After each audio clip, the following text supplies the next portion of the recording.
Hello बच्चों, welcome to rapid Schuler. आज हम पढ़ने जा रहे हैं kingdom animalia, chapter number 4 kingdom animalia. और आज का हमारा टॉपिक है फाइलम पॉलीफेरा। फाइलम पॉलीफेरा, जो ये वर्ड है पॉलीफेरा, इसका मीनिंग क्या है? तो word Porifera means a pore bearing organism. ऐसे प्राणी जिसके पूरे शरीर में छेद होते हैं, पोर्स होते हैं, वैसे एनिमल्स को हम क्या कहते हैं? पॉलीफेरस कहते हैं। अब इनकी पूरे बॉडी पे क्या है? न्यूमरस अमाउंट ऑफ पोर होते हैं। अब वो पोर को हम क्या कहते हैं? ऑस्टिया। इसे हम माउथ भी कह सकते हैं। और इनके पास सिंगल एक ओपनिंग होता है जिसे हम क्या कहते हैं? Osculum, which is also called anus. तो इनके पूरे बॉडी पे बहुत सारे स्मॉल जो ओपनिंग होते हैं उसे हम क्या कहते हैं? ऑस्टिया, जहाँ से पानी पॉलीफेरा के बॉडी के अंदर आने वाला है। और उनके बॉडी के सेंट्रल कैविटी में पानी प्रेजेंट होता है, फिर वहाँ से होते हुए फॉर्म अ सिंगल ओपनिंग ऑस्टिकुलम से होके बाहर निकल जाता है। इनकी पूरे बॉडी में फ्लैजिलेटेड कोनोसाइट सेल्स भी प्रेजेंट होते हैं। The word porifera was given by Robert Grant. The branch of biology which deal with the study of porifera are said to be what? Said to be a paralogy. The branch of biology which deal with the study of sponges are called paralogy. According to data present in year 2019, 8,833 species are present. Few examples of porifera are Cypha, which is also Cycon, Spongilia, which is called fresh water sponge, Euspongia is called bath sponge, Euplecella, which is also known as Venus flower basket. Let's study some characteristic feature of porifera. First of all, we will learn about the habitat. अगर हम habitat की बात करें, ये जो Porifera होते हैं, ये पॉलीफेरा हमें कहाँ मिलते हैं? तो ये पॉलीफेरा हमें एक्वेटिक मीडियम में मिलते हैं। और इसमें जो एनिमल बिलोंग करते हैं वो अधिकतर एनिमल मरीन वाटर में पाए जाते हैं as compare to what? Fresh water. According to germ layer point of view, अगर हम जर्म लेयर के हिसाब से देखें तो ये पॉलीफेरा जो होते हैं वो होते हैं डिप्लोब्लास्टिक की नेचर। मतलब इनका जो बॉडी है वो 2 जर्म लेयर से बना हुआ है, इसलिए हम इन्हें क्या कहते हैं? डिप्लोब्लास्टिक की नेचर कहते हैं। बॉडी प्लान के हिसाब से ये एनिमल जो होते हैं उनके पास सेलुलर एग्रीगेट बॉडी प्लान है। कौन सा बॉडी प्लान है? सेलुलर एग्रीगेट बॉडी प्लान होता है। Cellular level of organisation is present. तो यहाँ पे हर एक सेल अपना फंक्शन खुद ही परफॉर्म कर रहा है। यहाँ पे आपको कोई भी टिश्यू लेवल, ऑर्गेन लेवल या फिर organ system level of organisation इनके बॉडी में नहीं मिलता है। ये बहुत प्रिमेटिव क्या है? ऑर्गेनिजम्स होते हैं। बॉडी सिमेट्री के हिसाब से हम बात करें तो ये एनिमल्स जो होते हैं वो है asymmetrical. According to body cavity, these animals are acoelomate. इनके बॉडी में ट्रू कैविटी नहीं पाए जाते हैं। अगर हम इनके बॉडी वॉल के बारे में बात करें तो इनके जो बॉडी वॉल होते हैं, पॉलीफेरा के जो बॉडी वॉल होते हैं वो 3 लेयर से बने हुए हैं। Outer layer, middle layer and inner layer. अब जो आउटर लेयर होता है हम इन्हें क्या कहते हैं? पिनेकोडर्म कहते हैं। इनर लेयर जो होता है इसे हम कोनोडर्म कहते हैं। तो आउटर लेयर को हम क्या कहेंगे? पिनेकोडर्म कहेंगे। इनर लेयर को हम क्या कहेंगे? कोनोडर्म कहेंगे। अब ये दोनों लेयर के बीच में जो जेल लाइक फ्लूइड होता है उसे हम क्या कहते हैं? मिडल लेयर कहते हैं। तो इनका जो पूरा बॉडी है वो 3 लेयर से बना हुआ है। The body wall of Porifera are made of how many layer? 3 layer, outer layer, middle layer, inner layer. Outer layer is called pinecoderm, middle layer is called mesenchyme, while the inner layer is called conoderm. चलिए देखते हैं हर layer में क्या क्या चीज़ें present है।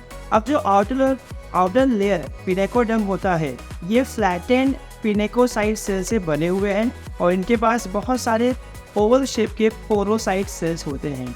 अब यही पोरोसाइट सेल्स रिस्पॉन्सिबल होते हैं टू फॉर्म ऑस्टिया। तो ये पोरोसाइट सेल जो होते हैं वो किसके रिस्पॉन्सिबल है? For formation of ostia. While जो इनर लेयर है जिसे हम कोनोडर्म कहते हैं, ये लेयर सेलुलर होता है और ये भी फ्लैजिलेटेड सेल से बने हुए जिसे हम क्या कहते हैं? कोनोसाइट सेल कहते हैं या फिर हम क्या कहते हैं? कॉर्नर सेल्स कहते हैं। अगर डायग्राम में हम देखें तो ये सेल्स आपको जो देखने को मिल रहा है, ये जो सेल है ये सेल का नाम है कोनोसाइट सेल्स या फिर क्या है? कॉर्नर सेल्स है, जो पॉलीफेरा में फ्लैजिलेटेड होते हैं। ये सेल्स क्या है बेटा? पर फ्लैजिलेटेड सेल्स होते हैं। अब ये सेल्स जो है वो इनर लेयर पे प्रेजेंट है।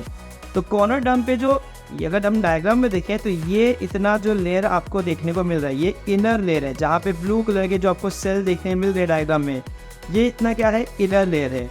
और बाहर जो लेयर है इसे हम क्या कहते हैं? पिनेकोडर्म। और अंदर जो लेयर है उसे हम क्या कहते हैं? कोनोडर्म कहते हैं। दोनों के बीच में जो जेल लाइक फ्लूइड है उसे हम क्या कहते हैं? मिडल लेयर कहते हैं। सो मिडल लेयर जो है वो है एसेलुलर। मिडल लेयर में कोई सेल होता नहीं है, इसे हम मेसेनकाइम कहते हैं। And it is present in between outer and inner layer. ये आउटर इनर लेयर के बीच में प्रेजेंट होता है और यही जेल लाइक फ्लूइड के अंदर बहुत सारे आपको स्पॉन्जिन फाइबर्स देखने मिलते हैं और न्यूमरस अमाउंट ऑफ स्पिक्यूल्स भी देखने को मिलते हैं। अब इनके अंदर कभी कभार कुछ सेल भी पाए जाते हैं, पर वो सेल मिडल लेयर का नहीं है। वो सेल जो होता है वो आउटर लेयर से ही आता है या फिर इनर लेयर से आ जाएंगे बेटा।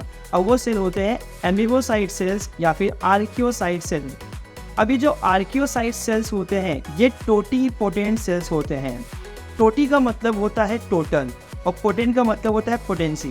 तो ये सेल ऐसे होते हैं जिसके पास पूरी पोटेंसी है, पूरी एबिलिटी है ताकि ये सेल डिवाइड हो और डिफ्रेंशिएट हो जाए किसी भी टाइप के सेल का। तो ये आर्कियोसाइट सेल से पूरा एक पॉलीफेरा बन सकता है बच्चा यहाँ पे। So this is the structure of what body wall of what Porifera. चलिए हम देखते हैं कुछ सेल्स जो स्पॉन्जेस में पाए जाते हैं। अगर आप डायग्राम में देखें तो ये डायग्राम में आपको बहुत सारे सेल्स देखने मिलेंगे, जैसे कि ये बॉडी है जिसका बच्चा आप पॉलीफेरा का। आपको पता है पॉलीफेरा जो है वो ससाइल है, सीडेंट्री है, ये लोगों क्वेश्चन परफॉर्म नहीं करते बेटा यहाँ पे आप। तो नीचे कहीं ना कहीं यहाँ पर सबस्ट्रेट वगैरह प्रेजेंट होता है पॉलीफेरा में, यहाँ पे कहाँ पर सबस्ट्रेट प्रेजेंट रहेगा। अब यहाँ पे हम देखें तो ये आउटर लेयर हो गया और ये क्या है इनर लेयर हो गया, और बीच में जो आपको यहाँ पे लेयर देखने मिल रहा है ये क्या हुआ मिडल लेयर हो गया। अब यहाँ पे देखो choanocyte cell, pinacocyte cell, porocyte cells, amoebocyte cell, ऐसे बहुत सारे सेल प्रेजेंट होते हैं जो अपना फंक्शन स्पेशलाइज करके परफॉर्म कर रहे हैं बेटा यहाँ पे हम। और डायग्राम में अगर ध्यान से देखें बेटा यहाँ पर तो यहाँ पे आपको मेसेनकाइम में ही oocyte एक सेल मिल सकता है बेटा, या फिर अमीबोसाइट सेल्स मिल सकता है जो कि न्यूट्रिएंट डिलीवर करने का काम कर रहा है यहाँ पर। ऐसे बहुत सारे आपको सेल मिल जाएंगे। पर ये सारे जो कोनोसाइट सेल्स होते हैं, मतलब जो पिनेकोडर्म होते हैं और कोरोडर्म जो होते हैं, इसमें बहुत सारे जो पोरोसाइट सेल होते हैं जो कैनाल फॉर्म कर रहे हैं, ये सब मिल के क्या बनाते हैं वाटर कैनाल सिस्टम। क्या बनाएंगे बेटा यहाँ पर वाटर कैनाल सिस्टम। अब कुछ बच्चे हमेशा कन्फ्यूज हो जाते हैं कि सर ये वाटर कैनाल सिस्टम और वाटर वेस्कुलर सिस्टम क्या दोनों एक ही है? नहीं, यहाँ पर शब्दों का माया जाल है बच्चे यहाँ पे। कभी कभार कुछ बच्चे कन्फ्यूज हो जाते हैं, sir water canal system water vascular system it sound similar, पर नहीं है, अलग है। तो जो वाटर वेस्कुलर सिस्टम होता है ये हमें कहाँ मिलता है इकाइनोडर्म्स में मिलते हैं। कहाँ पे मिलते हैं इकाइनोडर्म्स में, जिसमें स्टारफिश बिलोंग करते हैं बेटा यहाँ पे। तो वाटर कैनाल सिस्टम कहाँ मिलेगा पॉलीफेरा में मिलेगा। अब इनके पास एक्सोस्केलेटन में बेटा बहुत सारे स्पिक्यूल स्पॉन्जिन फाइबर्स प्रेजेंट होता है और इनके बॉडी में बीच में जो सेंट्रल कैविटी होता है, ये सेंट्रल कैविटी को हम क्या कहते हैं स्पॉन्जियोसील कहते हैं। अब कंफ्यूज मत होना, मैंने पहले कहा है ये एनिमल क्या है एसिलोमेट है, ट्रू बॉडी कैविटी नहीं है। बॉडी के अंदर सेंट्रल जो कैविटी जहाँ पे पानी इकट्ठा हो रहा है उसे हम क्या कहते हैं स्पॉन्जियोसील कहते हैं बेटा यहाँ पे हम। अब ये वाटर कैनाल सिस्टम का मेन फंक्शन क्या है? तो जो वाटर कैनाल सिस्टम है इनका मेन फंक्शन जो होते हैं it help in gathering of food, exchange of gases and removal of waste. तो ये अपने बॉडी से जो वेस्ट होते हैं उसको रिमूव करने के लिए, O2 CO2 का डिफ्यूजन करने के लिए और फूड गैदरिंग करने के लिए यूज़ करते हैं बेटा वाटर कैनाल सिस्टम। अब इनकी बॉडी पे अगर देखा जाए तो बहुत सारे कोनोसाइट सेल्स प्रेजेंट होते हैं toward the inner side. Flagellated choanocyte cells जो स्पॉन्जेस सील की तरफ होते हैं और जो फ्लैजेलेटेड कैनाल्स जो होते हैं they are mainly responsible for. तो ये जो इनर लेयर पे जो कोनोसाइट सेल्स होते हैं जो कि कोनोडर्म में प्रेजेंट होते हैं, जो कि फ्लैजेलेटेड होते हैं, इनका मेन काम क्या है to make the water current in a unidirectional. तो जो पानी का जो बहाव है इनके बॉडी के अंदर, इनके कैनाल के अंदर, वो एक ही दिशा में एक ही डायरेक्शन में होता है। वो होता है ऑस्टिया से टुवर्ड द ऑस्टिकुलम। मतलब इनके बॉडी में जो वाटर होता है वो ऑस्टिया के थ्रू से बॉडी के अंदर आएगा और ऑस्टिकुलम से बाहर निकल जाएगा। तो यहाँ पे वाटर का जो फ्लो होता है in the body of Porifera are unidirectional which is maintain by the flagellated choanocyte cells. और यही सेल रिस्पॉन्सिबल भी होते हैं किसके लिए बेटा फॉर इंटरसेलुलर डाइजेशन।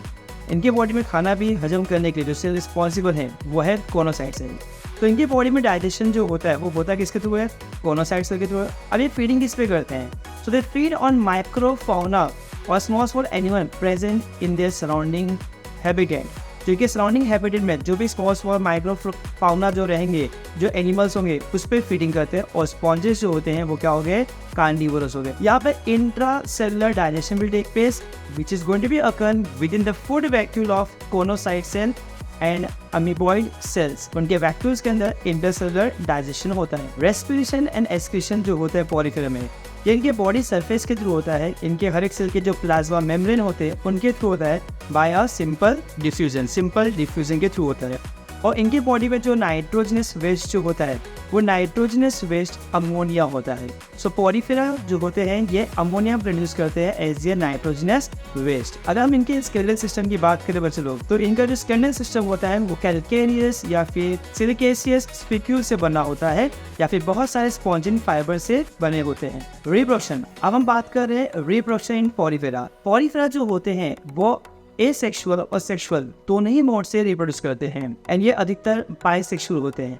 अगर हम असेक्सुअल मोड ऑफ रिप्रोडक्शन की बात करें तो इनकी बॉडी के अंदर आइदर फ्रेगमेंटेशन या फिर इंटरनल बर्डिंग के थ्रू रिप्रोडक्शन में टेक प्लेस।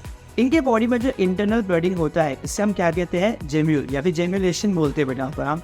तो ये डायग्राम है बच्चों लोग, यहाँ पर सिंपल सा डायग्राम है फॉर जेम्यूलेशन। सेक्सुअल रिप्रोडक्शन, अगर हम सेक्सुअल रिप्रोडक्शन की बात करें तो ये जैसे मैंने आपको बताया कि पोरिफेरा जो होते हैं वो होते हैं बाइसेक्सुअल और इनमें sexual mode of reproduction by formation of gamete होता है।